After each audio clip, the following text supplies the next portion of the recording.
राज्य सेवा मुख्यच्या GS3 पेपरमधील HR भागातील आपण 5वा चॅप्टर आदिवासी विकास हा चॅप्टर अभ्यासत आहोत। तर या चॅप्टरवरती आयोग दरवर्षी 4 ते 5 क्वेश्चन विचारते। आजच्या लेक्चरमध्ये आपण कोणते पॉईंट बघणार आहोत तर अनुसूचित जमातीसाठी जी मुलांच्यासाठी आणि मुलींसाठी जी हॉस्टेल बांधण्याची योजना आहे त्याचा विस्तार कसा झाला, आदिवासी उपयोजना काय आहे, इंग्रजी माध्यमाच्या निवासी शाळा म्हणजेच एकलव्य आदिवासी मुलांच्या शिक्षणासाठीची जी योजना आहे त्याचा अभ्यास करणार आहे। त्यानंतर शासकीय आश्रमशाळा समूह योजना, त्याचबरोबर upgradation of merit of ST students, pre matric scholarship योजना, पोस्ट मॅट्रिक स्कॉलरशिप योजना, त्यानंतर राजीव गांधी नॅशनल फेलोशिप योजना, परदेशी उच्च शिक्षणासाठी राष्ट्रीय ओव्हरसीज स्कॉलरशिप योजना, त्याचबरोबर राष्ट्रीय अनुसूचित जमाती वित्त आणि विकास महामंडळ आणि भारतीय आदिवासी सहकारी विपणन महासंघ या सर्व गोष्टींचा अभ्यास आपण आजच्या लेक्चरमध्ये करणार आहोत। तर पहिली योजना आहे अनुसूचित जमातीतील मुले व मुलींसाठी हॉस्टेल बांधण्याची योजना। तर ही योजना तिसऱ्या पंचवार्षिक योजनेत सुरू झाली। तिसऱ्या पंचवार्षिक योजनेत ST मुलींसाठी हॉस्टेल बांधण्याची योजना सुरू करण्यात आली। तर 1989-90ला ST मुलांसाठी हॉस्टेलची बांधण्याची योजना सुरू करण्यात आली। तिसऱ्या पंचवार्षिक योजनेत मुलींसाठी हॉस्टेल बांधण्याची योजना सुरू झाली। 1989-90ला मुलांसाठी हॉस्टेल बांधण्याची योजना सुरू झाली। तर 2008-9 साली या योजनेमध्ये सुधारणा करण्यात आली। तर अनुसूचित जमातींसाठी जे हॉस्टेल बांधले जातात तिसऱ्या पंचवार्षिक योजनेची ज्याची सुरुवात झाली होती त्यासाठी 100% अर्थसहाय्य हे केंद्र सरकार देतं। तर मुलांसाठी जे हॉस्टेल बांधले जातात त्यांच्यासाठी 50% अर्थसहाय्य हे केंद्र सरकार देतं।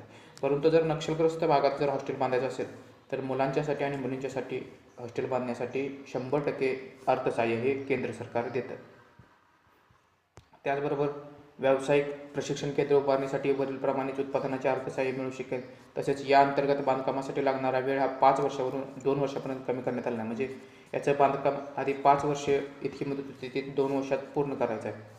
या योजनेद्वारे उच्च प्राथमिक, माध्यमिक, कॉलेज, विद्यापीठ स्तरावर नवीन हॉस्टेलचे बांधकाम किंवा सध्याच्या हॉस्टेलचा विस्तार करण्याची सुद्धा तरतूद आहे। तर हे जे हॉस्टेल बांधलं जाणार आहे त्या हॉस्टेलसाठी जागा राज्य शासनाने केंद्र शासनाला मोफत द्यावी अशी ही तरतूद या अंतर्गत दिलेली आहे। तर अनुसूचित जमातीतील मुले व मुलींसाठी हॉस्टेल बांधण्याची योजना, मुलींसाठी हॉस्टेल बांधण्याची योजना तिसऱ्या पंचवार्षिक योजनेत सुरू झाली। 1989-90 पासून मुलांसाठी हॉस्टेलची योजना सुरू झाली। या योजनेत 2008-9ला सुधारणा करण्यात आली असून या योजनेसाठी मुलींचं हॉस्टेल बांधायचं असेल तर 100% अर्थसहाय्य भेटतं। तर मुलांच्या हॉस्टेलसाठी 50% अर्थसहाय्य केंद्राचं देण्यात येतं। पण नक्षलग्रस्त भागात जर हॉस्टेल बांधायचं असेल तर मुले आणि मुलींच्या हॉस्टेलसाठी 100% केंद्र अर्थसहाय्य पुरवतं। या हॉस्टेलसाठी जागा राज्य शासन मोफत देतं। पुढची योजना आहे आदिवासी उपयोजना क्षेत्रात आश्रमशाळा स्थापन करण्याची योजना। म्हणजे आदिवासी उपयोजना क्षेत्रात आश्रमशाळा स्थापन करण्याची योजना। ही योजना 1990-91 पासून सुरू झाली। या योजनेमध्ये 2008-9 मध्ये सुधारणा करण्यात आली असून या अंतर्गत प्राथमिक, माध्यमिक, उच्च माध्यमिक शिक्षण घेणाऱ्या मुलांच्या आश्रमशाळांना 50% अर्थसहाय्य, तर केंद्रशासित प्रदेशातील मुलामुलींच्या शाळा। तर आदिवासी उपयोजना क्षेत्रात आश्रमशाळा स्थापन करण्याची योजना कधीची आहे तर 1990-91 सुरू झाली आहे। 2008-9ला यामध्ये सुधारणा करण्यात आली असून यासाठी अर्थसहाय्य किती देण्यात येतं तर 50% अर्थसहाय्य हे राज्यांसाठी प्राथमिक, माध्यमिक, उच्च माध्यमिक शिक्षण घेणाऱ्या मुलांच्यासाठी आश्रमशाळा बांधण्यासाठी दिलं जातं। तर केंद्रशासित प्रदेशांसाठी मुलामुलींच्या शाळांना 100% अर्थसहाय्य हे केंद्र सरकार पुरवतं। पुढची योजना आहे इंग्रजी माध्यमाच्या निवासी शाळा, म्हणजेच त्यांना रेसिडेन्शियल मॉडेल स्कूल असं सुद्धा म्हटलं जातं। एकलव्य आदिवासी मुलांच्या शिक्षणासाठीची योजना सुद्धा या योजनेला म्हटलं जातं। तर एकलव्य आदिवासी मुलांच्या शिक्षणासाठीची योजना ही इंग्रजी माध्यमाच्या निवासी शाळा आहेत त्यांना मॉडेल रेसिडेन्शियल स्कूल्स असंही म्हटलं जातं। या योजनेची सुरुवात 1997-98ला झाली। या अंतर्गत 5वी ते 10वी पर्यंतचे शिक्षण पुरवले जाते। या अंतर्गत 100% निधी हा केंद्रामार्फत पुरवला जातो। हा निधी घटनेतील कलम 275 मधील उपकलम 1 नुसार अनुदान म्हणून दिलं जातं। तर इंग्रजी माध्यमाच्या निवासी शाळा म्हणजेच एकलव्य आदिवासी मुलांच्या शिक्षणासाठीची योजना यालाच मॉडेल रेसिडेन्शियल स्कूल्स असं म्हटलं जातं। याची सुरुवात 1997-98ला झाली असून 5वी ते 10वी पर्यंतचे शिक्षण या अंतर्गत पुरवले जाते। पुढची योजना आहे शासकीय आश्रमशाळा समूह योजना। शासकीय आश्रमशाळा समूह योजना याची सुरुवात 1972-73ला झाली। या अंतर्गत 10वी पर्यंत शिक्षणाची सोय करण्यात येते। निवास, भोजन, गणवेश, अंथरूण पांघरूण, पुस्तके इत्यादी साहित्य आणि सुविधा शासनाकडून मोफत पुरवल्या जातात। या अंतर्गत अट काय तर सर्व विद्यार्थी हे आदिवासीच असावेत अशी शासकीय आश्रमशाळा समूह योजनेची अट आहे। याची सुरुवात 1972-73ला झाली होती। यामध्ये अट सांगितली सर्व विद्यार्थी आदिवासी समाजाचेच असावेत। आश्रमशाळेच्या 1 किलोमीटर परिसरातील मुले व मुली अनिवासी म्हणून व त्या क्षेत्राच्या बाहेरील विद्यार्थी हे निवासी विद्यार्थी म्हणून प्रवेश घेतील। प्रत्येक वर्गात 40 निवासी आणि 10 बहिस्थ विद्यार्थी असावेत।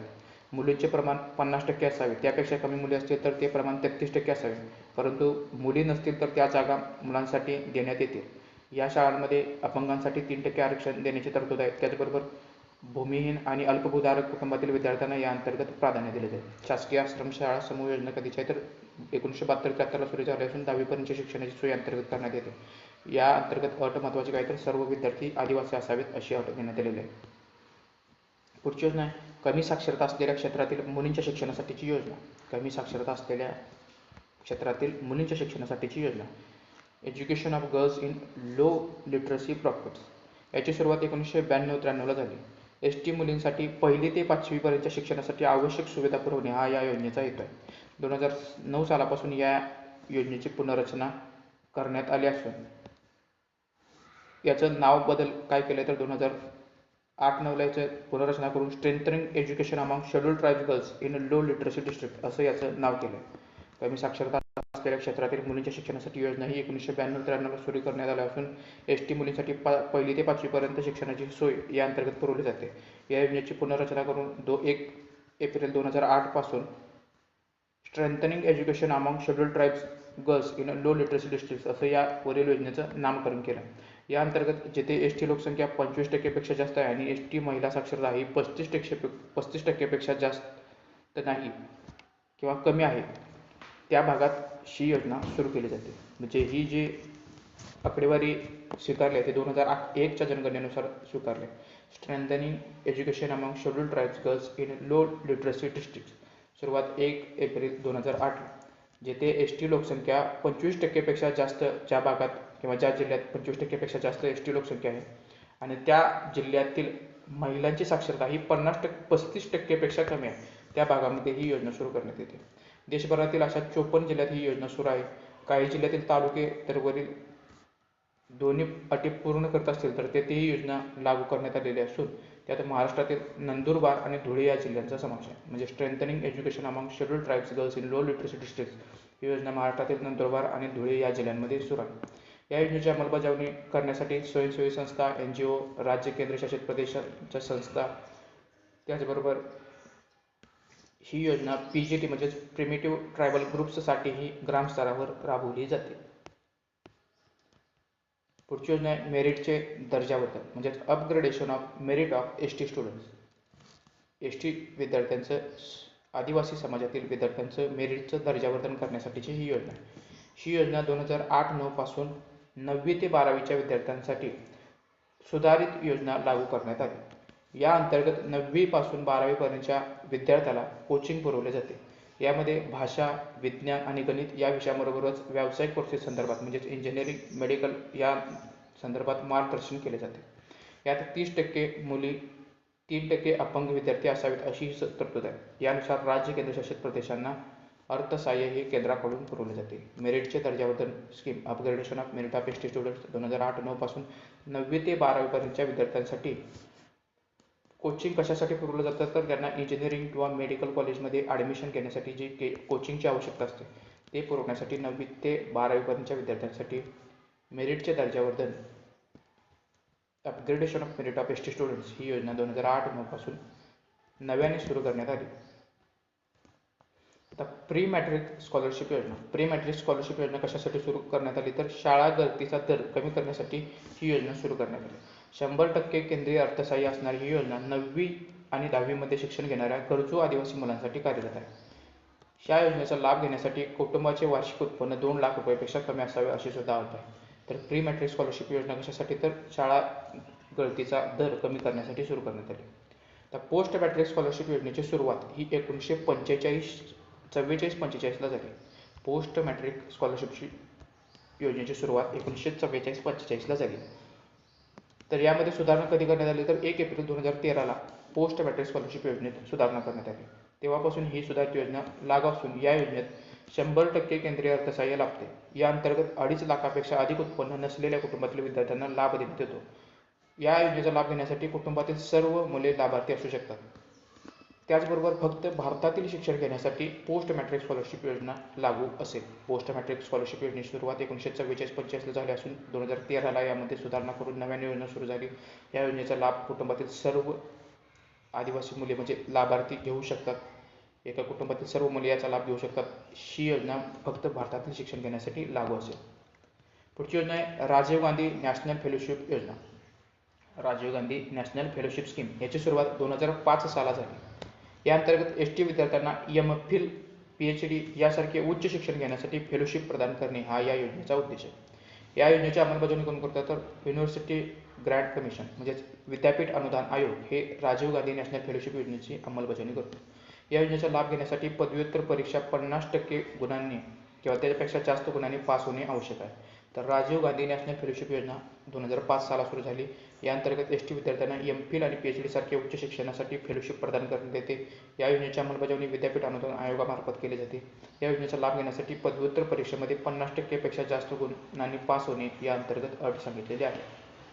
पुढची योजना आहे परदेशी उच्च शिक्षणासाठी राष्ट्रीय ओव्हरसीज स्कॉलरशिप योजना.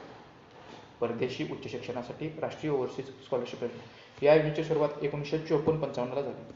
या योजनेमध्ये सुधारणा 2007-8 करण्यात आली.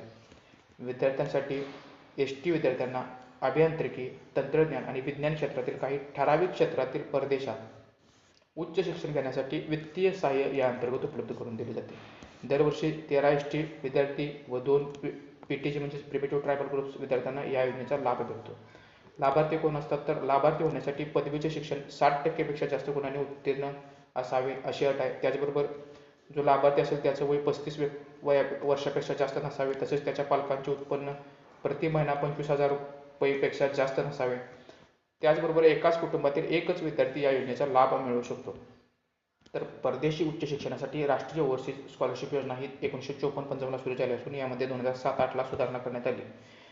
यामध्ये परदेशात उच्च शिक्षणासाठी वित्तीय सहाय्य उपलब्ध करून दिले जाते. या योजनेचा लाभ घेण्यासाठी किती टक्के गुण प्राप्त करणे गरजेचे आहे तर 60% गुणांनी उत्तीर्ण होणे आवश्यक आहे. तर फेलोशिप योजनेचा लाभ घेण्यासाठी 50% पेक्षा जास्त गुण प्राप्त करणे आवश्यक आहे. तर या योजनेचा लाभ एका कुटुंबातील एकच विद्यार्थी घेऊ शकतो आणि या योजनेचा लाभ घेण्यासाठी 35 वर्षापेक्षा जास्त वय त्या लाभार्थीचं नसावं अशी सुद्धा अट घालण्यात आलेली आहे. पुढची योजना आहे top class education scheme for ST students. Top class education scheme for ST students या योजनेची सुरुवात 2007-8 करण्यात आली. याचा उद्देश काय तर हुशार विद्यार्थ्यांना पदव्युत्तर शिक्षण घेण्यासाठी योग्य दिशा देणे, त्यांना आदिवासी मंत्रालयाने वर्गीकृत केलेल्या विशेष शिक्षण संस्थांमध्ये प्रवेश घेण्यासाठी प्रोत्साहन करणे. म्हणजे पदवी आणि पदव्युत्तर शिक्षण घेण्यासाठी योग्य दिशा देण्यासाठीची ही टॉप क्लास एज्युकेशन स्कीम आहे. या अंतर्गत आदिवासी मंत्रालयाने जी वर्गीकृत केलेल्या असतील संस्था त्यामध्ये प्रवेश घेण्यासाठी प्रोत्साहित करण्यासाठीची ही योजना. मंत्रालयाने ठरवून दिलेल्या एकूण 213 खाजगी किंवा सहकारी शिक्षण संस्थांमध्ये प्रवेश मिळवलेल्या विद्यार्थ्यास या अंतर्गत शिष्यवृत्ती देण्यात येते. सुरुवातीला मिळालेली शिष्यवृत्ती कोर्स पूर्ण होईपर्यंत सुरू राहते. या योजनेसाठी 100% केंद्रीय अर्थसहाय्य मिळते. म्हणजे मंत्रालयाने निर्देशित केलेल्या संस्थांमध्ये म्हणजे टॉप एज्युकेशन इन्स्टिट्यूटमध्ये जर एखाद्याला ॲडमिशन मिळालं तर तेथील सर्व खर्च केंद्र सरकारमार्फत पुरवला जातो. त्यासाठीची ही योजना. लाभार्थी कोण असतील तर ज्या विद्यार्थ्यांच्या कुटुंबाचे वार्षिक उत्पन्न 2 लाखापेक्षा जास्त नसेल ते विद्यार्थी या योजनेचा लाभ घेऊ शकतात. तर top class education scheme for ST students 2007-8 सुरू झाले असून हुशार विद्यार्थ्यांना पदव्युत्तर शिक्षण घेण्यासाठी योग्य दिशा देणे, त्यांना आदिवासी मंत्रालयाने वर्गीकृत केलेल्या विशेष शिक्षण संस्थांमध्ये प्रवेश घेण्यासाठी प्रोत्साहन करण्याची ही योजना. पुढची योजना आहे national fellowship scheme for the higher education of ST students. National fellowship scheme scholarship for higher education of ST students. ही योजना 2 योजना एकत्र करून सुरू करण्यात आली. 2 कोणत्या तर Rajiv Gandhi national fellowship scheme आणि top class education scheme for ST students. तर Rajiv Gandhi national fellowship scheme कधीची होती तर 2005-6ची Rajiv Gandhi national fellowship scheme होती. तर top class education scheme for ST स्टुडंटची कधी होती तर 2007-8ची ही योजना होती. तर या 2 योजना एकत्र करून national fellowship scheme for scholarship of higher education of ST students ही नवीन योजना सुरू करण्यात आली. ही एकत्र करून कधी घोषित केलं तर 2014-15ला हे घोषित केलं आणि 2015-16 पासून या योजनेचा अंमल सुरू झाला.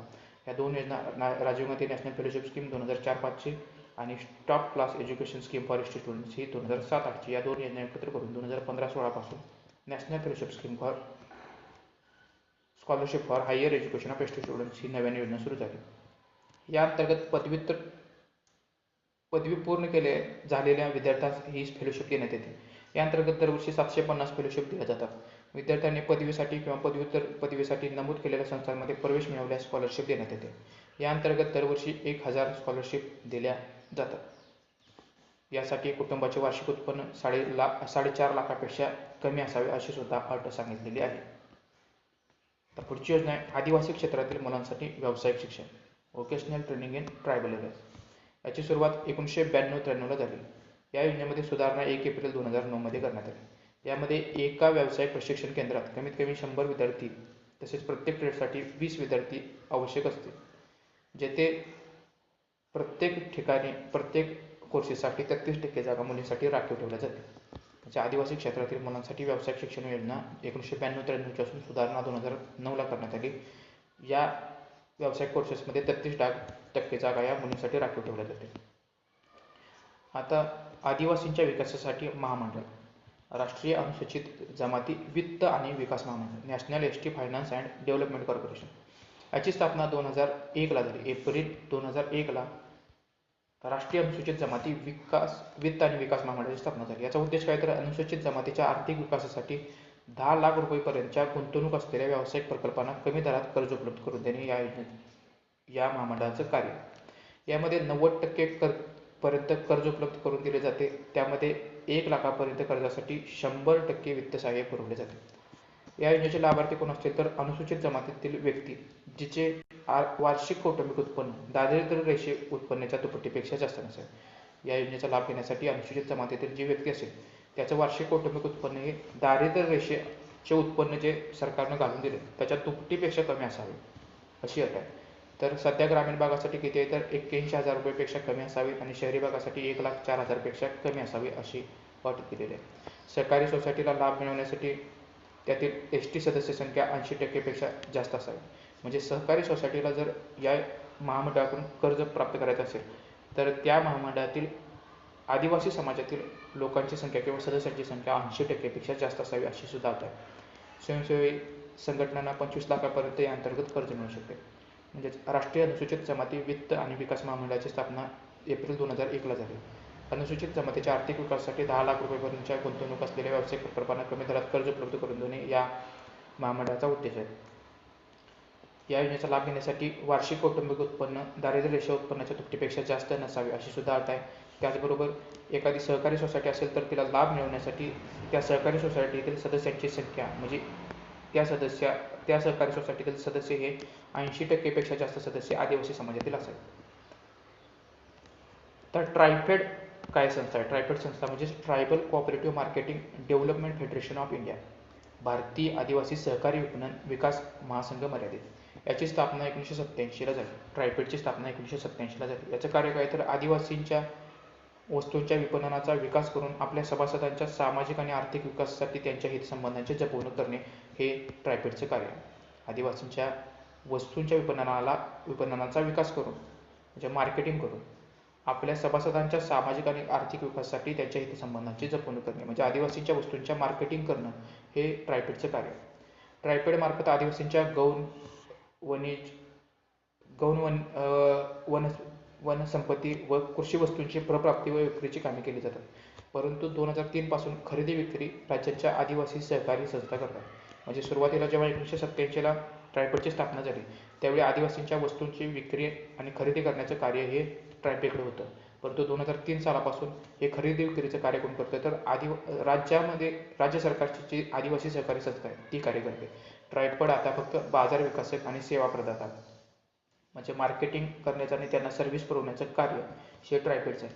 ट्रायफेड बाजार विकासक म्हणून ट्राईब्स इंडिया या ब्रँडखाली वस्तूंची विक्री करते. म्हणजे एक सर्व्हिस प्रोव्हायडरचं काम आता ट्रायफेडचं आहे. ट्रायफेडची स्थापना 1987ला झाली असून आता ट्रायफेड बाजार विकासक म्हणून कार्य करते. ट्राईब्स इंडिया या ब्रँडखाली ती वस्तूंची विक्री पार पडते. तर खरेदी आणि विक्री कोण करतं तर राज्यातील आदिवासी सहकारी संस्था ही 2003 पासून करतात. 1987 पासून हे काम ट्रायफेडकडे होतं. तर ट्रायफेडची स्थापना कशासाठी झाली तर आदिवासीच्या वस्तूंच्या विपणनाचा विकास करून आपल्या सभासदांच्या सामाजिक आणि आर्थिक विकासासाठी त्यांच्या हितसंबंधांची जपणूक करण्यासाठी ट्रायफेडची स्थापना झाली. तर ट्रायफेड अंतर्गत नसून national ST finance and development corporation अंतर्गत जे महामंडळ स्थापन करण्यात आलं आदिवासींच्या विकासासाठी, त्याच्या अंतर्गत आदिवासी महिला सशक्तीकरण योजना सुरू करण्यात आली. त्या अंतर्गत 50,000 रुपयेपर्यंत कर्ज एका युनिटला किंवा केंद्राला पुरवले जाते. यात 90% पर्यंत कर्जाची रक्कम पुरवली जाते. त्यासाठी कर्जाच्या व्याजाचा दर हा 4% प्रतिवर्षी असतो. तर आपण आजच्या लेक्चरमध्ये अनुसूचित जमातीतील मुले व मुलींसाठी हॉस्टेल बांधण्याची योजना बघितली. तिसऱ्या पंचवार्षिक योजनेपासून मुलींसाठी हॉस्टेल बांधण्याची योजना सुरू झाली. 1989-90 पासून एसटी मुलांसाठी हॉस्टेल बांधण्याची सुरुवात झाली. 2008-9ला या योजनेची सुधारणा करण्यात आली. त्यानंतर आदिवासी उपयोजना क्षेत्रात आश्रमशाळा स्थापन करण्याची योजना, याची सुरुवात 1990-91ला झाली आणि 2008-9ला यामध्ये सुधारणा करण्यात आली. त्यानंतर एकलव्य आदिवासी मुलांच्या शिक्षणासाठीची योजना म्हणजेच इंग्रजी माध्यमाच्या निवास शाळा, ज्याला मॉडेल रेसिडेन्शियल स्कूल्स असं म्हटलं जातं, ज्याची सुरुवात 1997-98ला झाली. या अंतर्गत 5वी ते 10वीपर्यंतचे शिक्षण पुरवले जाते. त्यानंतर शासकीय आश्रमशाळा समूह योजना बघितली, 1972-73ला सुरू झाली. या अंतर्गत 10वीपर्यंतच्या शिक्षणाची सोय केली जाते. त्यानंतर कमी साक्षरता असलेल्या क्षेत्रातील मुलींच्या शिक्षणासाठीची योजना ही 1992-93ला सुरू झाली. या अंतर्गत 1ली ते 5वीपर्यंतच्या शिक्षणासाठीची ही योजना होती. या योजनेमध्ये सुधारणा करून strengthening education among scheduled tribes girls in low literacy districts ही नव्याने योजना 1 एप्रिल 2008ला सुरू झाली. त्यानंतर मेरिटचे दर्जा वजन म्हणजेच upgradation of merit of ST students ही योजना 2008-9 पासून सुरू झाली. 9वी ते 12वीपर्यंतच्या विद्यार्थ्यांसाठीची ही योजना होती. त्यानंतर प्री मॅट्रिक स्कॉलरशिप योजना ही कशासाठी होती तर शाळा गळती दर कमी करण्यासाठी सुरू करण्यात आलेली योजना होती. पोस्ट मॅट्रिक स्कॉलरशिप योजना ही 1944-45ला सुरू झाली असून 1 एप्रिल 2013ला या अंतर्गत सुधारणा करण्यात आली. त्यानंतर राजीव गांधी नॅशनल फेलोशिप योजना ही 2005 साला सुरू झाली होती. या अंतर्गत MPhil आणि PhD यासारखे उच्च शिक्षण घेण्यासाठी फेलोशिप प्रदान करण्यात येते. त्यानंतर परदेशात उच्च शिक्षणासाठी राष्ट्रीय ओव्हरसीज स्कॉलरशिप योजना याची सुरुवात 1954-55ला झाली होती. या योजनेत 2007-8ला सुधारणा करण्यात आली. त्यानंतर top class education scheme for ST students ही 2007-8ला सुरू करण्यात आली. टॉप क्लास म्हणजेच पदवी आणि पदव्युत्तर शिक्षण घेण्यासाठी योग्य दिशा देण्यासाठी ही योजना सुरू करण्यात आली. त्यानंतर 2 योजना एकत्रित करून म्हणजेच राजीव गांधी नॅशनल फेलोशिप योजना 2005-6ची आणि टॉप क्लास एज्युकेशन स्कीम ही 2007-8ची, या 2 योजना एकत्रित करून 2015-16ला national fellowship scheme for scholarship for higher education of ST students ही योजना नव्याने सुरू करण्यात आली. याचा उद्देश पदव्युत्तर पदवी पूर्ण झालेल्या विद्यार्थ्यांस फेलोशिप प्रदान करणे हा होता. त्यानंतर आदिवासी क्षेत्रातील मुलांसाठी व्यावसायिक शिक्षण ही योजना 1992-93 पासून सुरू झाली. याची सुधारणा करून 1 एप्रिल 2009ला नव्याने योजना सुरू करण्यात आली. त्यानंतर राष्ट्रीय अनुसूचित जमाती वित्त आणि विकास महामंडळ national ST finance and development corporation याची स्थापना 1 एप्रिल 2001ला झाली होती. या अंतर्गत अनुसूचित जमातीच्या आर्थिक विकासासाठी 10 लाख रुपयेपर्यंतच्या गुंतवणूक असलेल्या व्यावसायिक प्रकल्पांना कमी दरात कर्ज उपलब्ध करून दिले जाते. त्यानंतर भारतीय आदिवासी विपणन विकास महासंघ म्हणजेच ट्रायफेडची स्थापना 1987ला झाली असून या अंतर्गत आदिवासींच्या वस्तूंच्या विपणनाचा विकास करून आपल्या सभासदांच्या सामाजिक आणि आर्थिक विकासासाठी त्यांच्या हितसंबंधाची जपणूक करणे हे ट्रायफेडचे कार्य आहे. जर व्हिडिओ आवडला असेल तर व्हिडिओला लाईक करा, चॅनल सबस्क्राईब केलं नसेल तर सबस्क्राईब करा आणि या चॅनलची लिंक